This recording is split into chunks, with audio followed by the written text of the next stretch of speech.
দেখবেন কুরবানির আগে পশুটার চোখ দিয়া পানিগুলার গড়ায় গড়ায় পড়তে থাকে। ও কি বলে জানেন? ইমাম থানভী আজকে তাফসিরে আমি দেখলাম, ইমাম থানভী বলে গড়ায় গড়ায় পানি ছেড়ে দিয়া বলে, মালিক আমার মতো সৌভাগ্যবান আর কে আছে? তুমি আমার একটা ভালো লোকের বাড়িতে খরিদ করলা।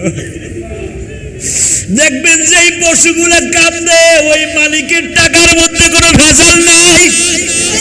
ও মালিকের বারিন্দায় বসে বসে কাঁদে আর বলে, মালিক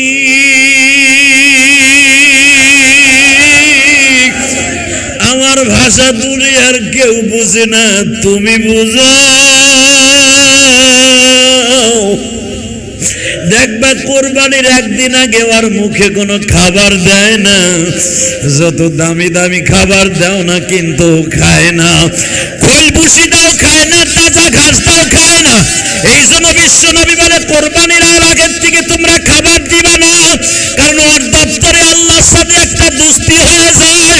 ওর তখন খাবার দেওয়ার দরকার নাই, ওর খাবারগুলো খাওয়াইলে তুমি ধুইতে কষ্ট হবে। আমি নবী বললাম, ওরে একদিন রাতের আগে এর থেকে খাবারটা বন্ধ করে দিও। ও বলে মালিকের কাছে, বলে মালিক আর দুনিয়ার খাবার আমার জন্য নাই, আমি তোমার জান্নাতে খাইতে চাই।